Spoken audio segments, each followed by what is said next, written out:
Thank you, sir, just for joining us today at BW Social Impact Summit. Congratulations, you have been selected as winner. So my first question is, you are being recognized for social impact today. What was the hardest assumption you had to unlearn to get here? See, hardest assumption in this sector is to unlearn. One, you can unlearn, and then secondly, how do you manage dichotomies? In social sector, often we are trained to solve the problems, but we are not trained to recognize the problems. Not every challenge that we see is a problem.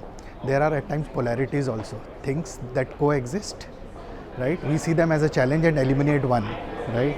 So this is what I feel is the biggest assumption in this sector, that every problem needs to be solved. Okay, sir. So what's one metric you track internally but never appears in your annual report but matters the most?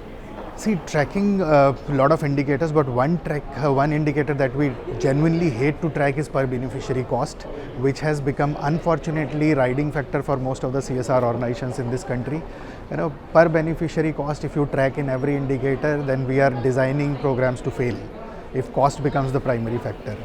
Sir, since you are managing the CSR, we often hear the innovation word constantly.